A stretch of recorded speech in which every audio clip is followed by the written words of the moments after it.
Esta película es la clara muestra de que el cine oficialmente está muerto y fueron los espectadores los que mataron al cine. No los estudios, no las películas, no los actores y no los directores. Fue el público. La semana pasada salió la película de The Creator o Resistencia en español.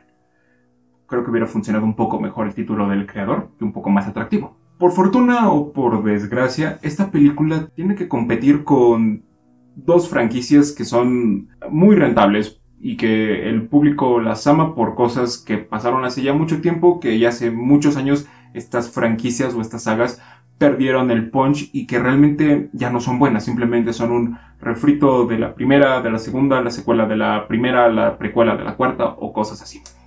Ya no hay nada nuevo dentro de las películas a las que se está enfrentando The Creator. El Exorcista, Creyente y Saw 10. Una saga que, al igual que muchas películas que inició James Wan, pues ya se han vuelto palomeras, aburridas, malas, terribles, nefastas, asquerosas. Del Exorcista, o sea, es la nostalgia más que nada la que está vendiendo esta película, no porque realmente esta película tenga algo nuevo. Si realmente quisieran ser una especie de secuela de esto, tendría que ser Legión, el libro de William Peter Blatty, pero no es así. Las personas gritan que la industria se está muriendo, que quieren algo nuevo, que quieren algo fresco, pero es como dijo Quentin Tarantino. Ya no hay nada nuevo en el cine, y las cosas nuevas fracasan en taquilla. Echemos un vistazo a lo que pasó hace un par de años con The Northman, que era una propuesta nueva de un director que se está haciendo, o que ya tiene un renombre, creo yo, en esta industria cinematográfica.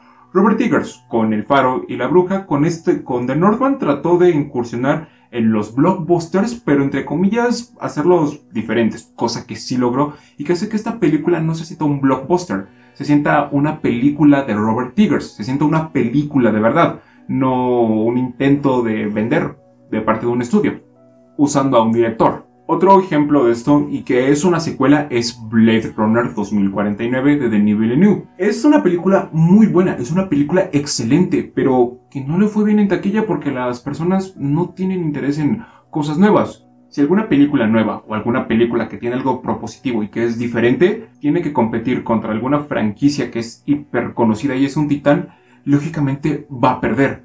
Y eso no es lo malo es que las personas van a decir, el cine está muerto, el cine está muerto, Marvel mató al cine, DC mató al cine, Rápidos y Furiosos mató al cine. Cuando las personas prefirieron ver 1000 veces más Avengers Endgame que Sueño en otro idioma, película que considero yo es 1000 veces mejor que Avengers sin la necesidad de tener 10 años de antecedentes y con un presupuesto yo creo que 1.000.000 de veces muchísimo más barato que eso. The Creator está pagando las consecuencias de todo eso, de la necesidad de las personas de consumir cualquier mamada se les atraviese en el cine, que tenga screamers, espantos, sangre, todo sin sentido, huecos argumentales por aquí, huecos argumentales por allá, chingo de CGI por aquí, pinche, o sea, mal. Y es una lástima, porque esta película es una belleza. Gareth Edwards es el director de esto. O sea, sí, él igual ya ha trabajado con blockbusters, con películas rentables, con franquicias, Godzilla y Rogue One. Pero el detalle es que, si ustedes le preguntan a muchas personas cuál es su película favorita de Star Wars, probablemente no les digan ninguna de las de George Lucas, de las de J.J. Abrams o de las nuevas que están sacando. No, les van a decir Rogue One. Porque una película que ya sabemos cómo va a terminar, que no tenía ningún sentido de existir, es buena. Gareth Edwards creo que hizo un muy buen trabajo con Godzilla al introducir a este kaiju al siglo XXI. Funciona bastante bien, y a pesar de que no es la película favorita de muchos, creo que tiene cosas bastante buenas. Algo muy característico de estas dos películas es la frescura y la originalidad con las que Gareth Edwards manejó estas cintas, y The Creator no es la excepción. Si yo pudiera definir esta película, es como si las historias de Philip K. Dick, las películas de Blade Runner, algunas historias de Roger Zelazny, Star Wars y el Cyberpunk tuvieran un hijo y fuera la cosa más perfecta del mundo. Pero es raro porque esta película no se siente como de ciencia ficción a pesar de que sí lo es. Se siente más que nada algo cercano a estos días y algo palpable en un futuro próximo. Ya que, al igual que lo que parece el rumbo de nuestro mundo, las inteligencias artificiales de repente empezaron a convivir con los seres humanos, teniendo más relevancia en el día a día de las personas, hasta que un atentado nuclear por parte de las inteligencias artificiales orilló a muchos gobiernos a prohibir y declarar una guerra en contra de las inteligencias artificiales. Pero en Nueva Asia, una parte de este mundo donde las inteligencias artificiales conviven con las personas como si nada y son bien aceptadas, estalla una guerra entre las inteligencias artificiales y la humanidad, pero de una forma diferente, ya que el gobierno de Estados Unidos obtiene información de que en Nueva Asia se ha creado un arma que puede poner en jaque la existencia de la humanidad, por lo que Joshua, interpretado de una manera espléndida por John David Washington, va a tener que destruir esta arma. ¿Cuál es el detalle? Que esta arma es una niña, una inteligencia artificial que parece una niña, por lo que Joshua va a tener que decidir si destruir esta inteligencia artificial o salvarla, teniendo infinidad de dilemas mientras suceden las cosas. Algo que yo dije mientras vi el tráiler fue, ya arruinaron la película. O sea, hicieron lo que hicieron con Batman contra Superman, lo que han hecho con varias películas de superhéroes o cosas así. Mostraron todo en el tráiler y ya no va a haber ninguna sorpresa en el cine. Pero eso es una parte pequeña, mediana, como lo quieran ver, de la historia. Tal vez muchos no lo sepan, pero esta película estaba entre mi top 5 de las películas de este año. Los Asesinos de la Luna de Martin Scorsese es la primera película que tengo en este puesto. Después, Oppenheimer de Christopher Nolan, The Killer de David Fincher. Luego iba Dune, pero la movieron al año siguiente. Pinche huelga. Y después, The Creator, porque tenía muchas cosas interesantes detrás. Ciencia ficción, el director de Rogue One, de Godzilla, la fotografía de Greg Fraser, John David Washington, etcétera, etcétera, etcétera. Simplemente tengo que decirles que esta película es la mejor película de ciencia ficción de este año y creo yo, así en mi opinión muy humilde, que ella está posicionada entre una de las mejores de ciencia ficción de todos los tiempos. Para ir directo a las cosas buenas, rápido y sencillamente, tengo que hablar de la única cosa mala que no creo que sea culpa de nadie. Cuando un guionista, un director o alguien empieza a escribir el guión de una película, muchas veces resulta ser una película de 4 horas o de 5 horas el corte en bruto.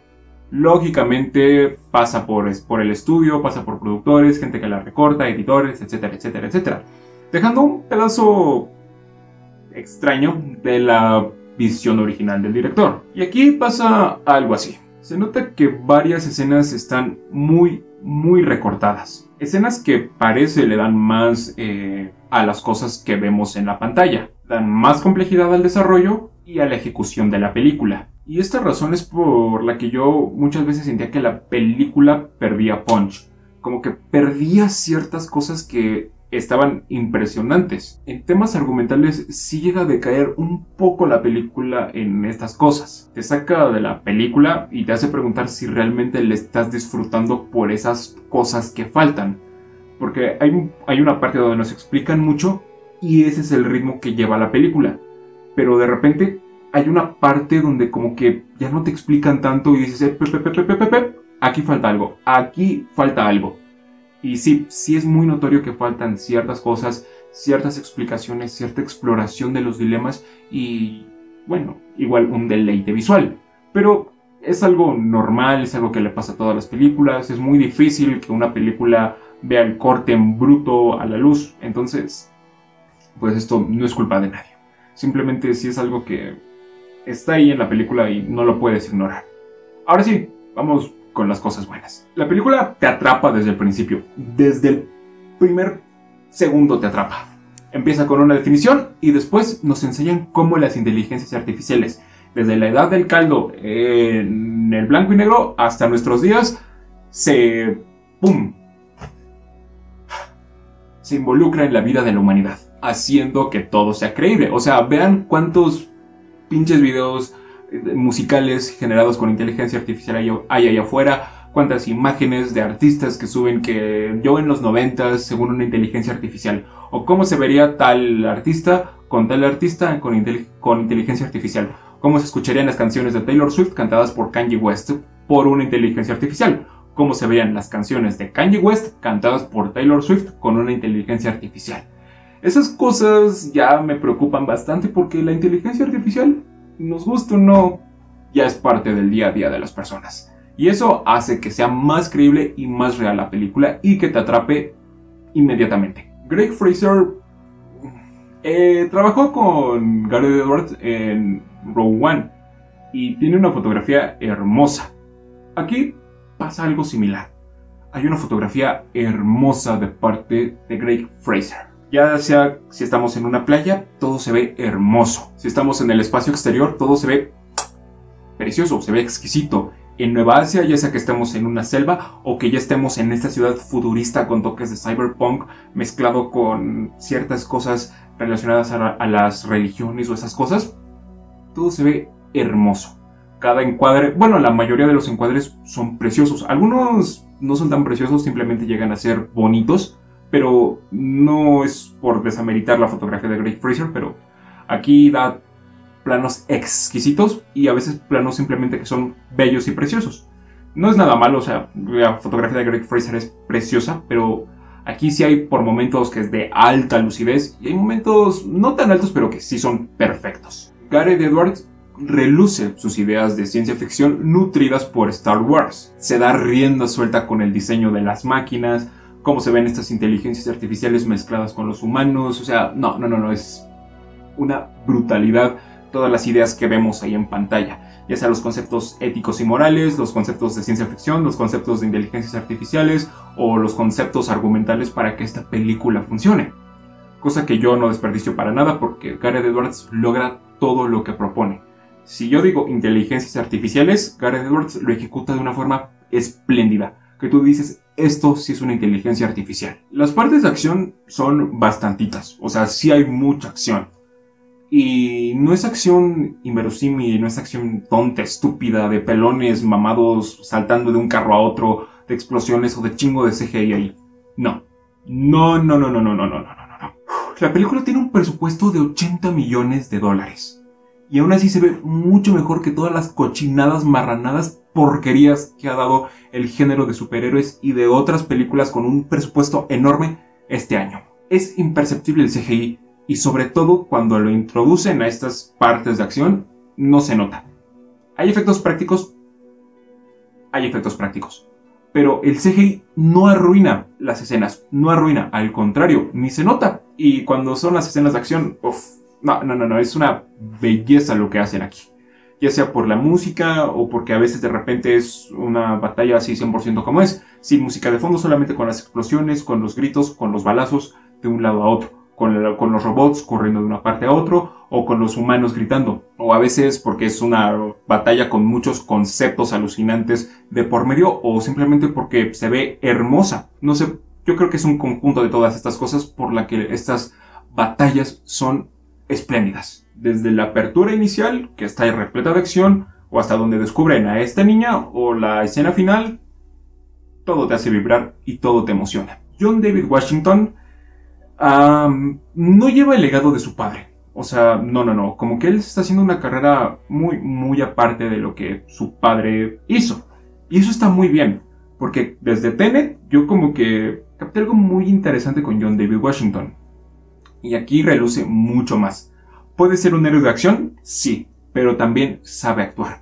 En las partes dramáticas, dolorosas, emotivas o así, a mí me erizó la piel la actuación de John David Washington.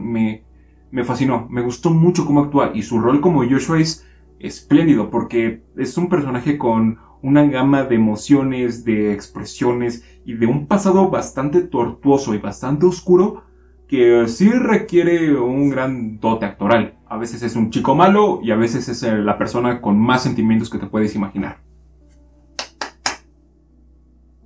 No puedo decir nada más que es espléndido como protagonista. Conforme vamos avanzando, todos los personajes tienen un desarrollo. Pero el detalle es que no es un desarrollo normal, no es un desarrollo común y corriente. sino que se desarrollan en circunstancias oscuras, tristes, melancólicas y muy, muy deprimentes. Pero extrañamente saca lo mejor de los personajes, tanto de los humanos y de las inteligencias artificiales.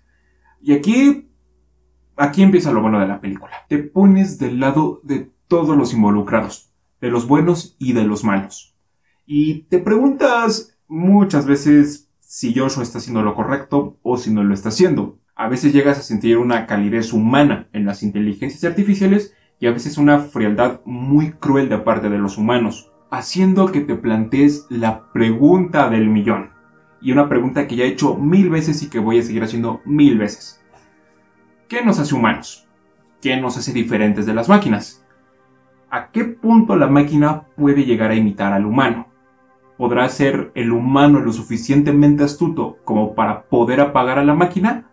¿O la máquina podrá destruir a su creador? Ahí es cuando la película sí se vuela la barda. Ahí fue un punto donde yo dije, ¿qué diría Philip K. Dick si viera esto? ¿Qué diría Isaac Asimov si viera esto?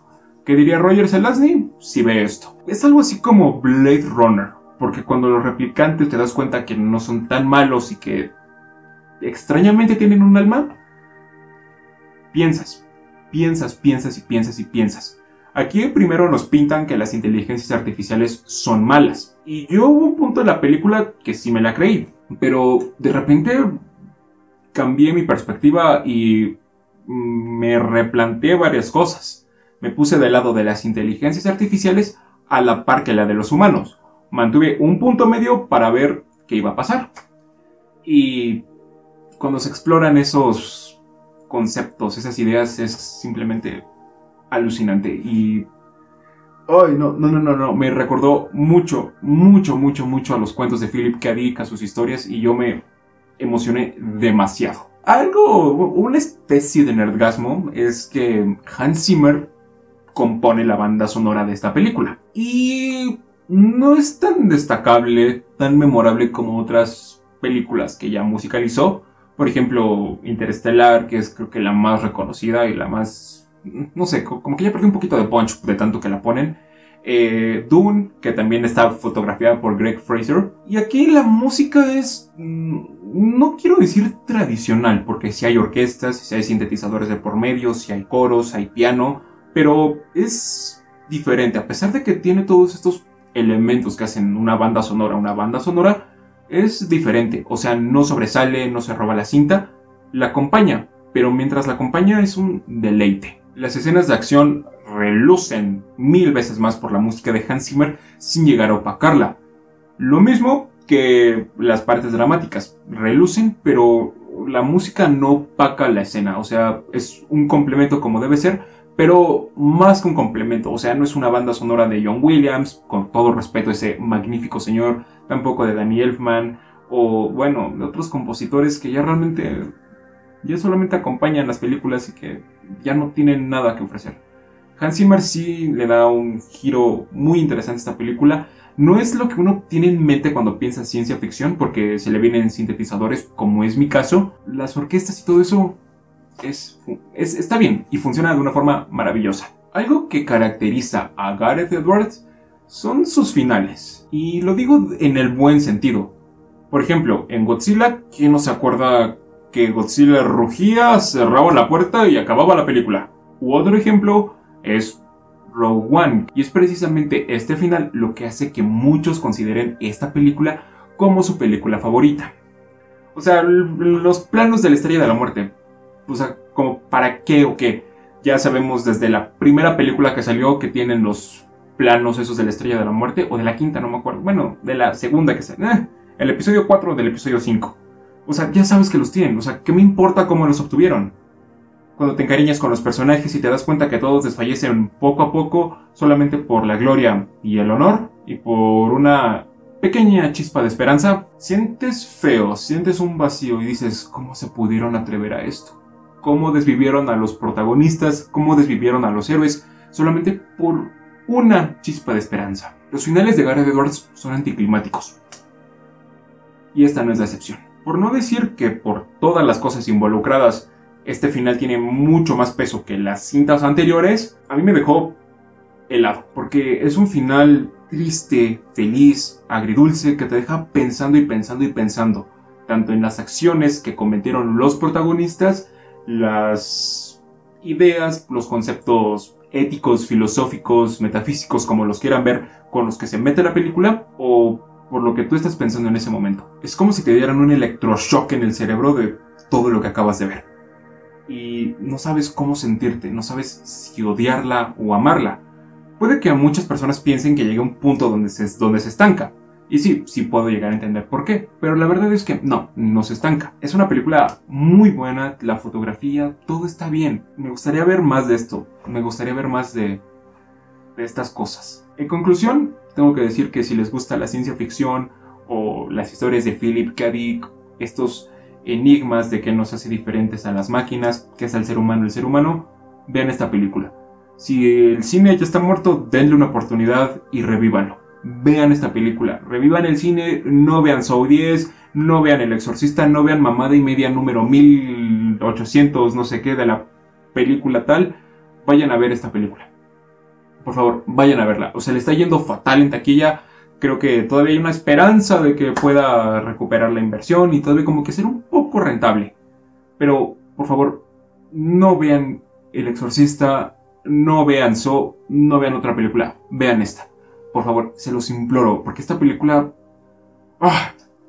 es la prueba de que todavía hay una pequeña chispa de esperanza para el cine y para las ideas originales. Es una película fantástica, espléndida, una buena fotografía, buenas dosis de acción, pero sobre todo eso, los dilemas morales, éticos, existencialistas, metafísicos, etcétera, etcétera, son los que le dan el punch a toda esta película con las ideas de ciencia ficción. Eso es lo que a mí me pareció, espero que les haya gustado. Si le dan like, lo comparten o se suscriben, se los agradecería muchísimo. Hay un par de historias de Philip K. Dick en este canal, por si quieren ir a verlas. También una de un libro de Roger Zelazny, para que lo vean. Creo que ya hay muchas cosas de Blade Runner allá afuera, entonces no tiene caso que les haga algo así. Pero nos vemos en la próxima.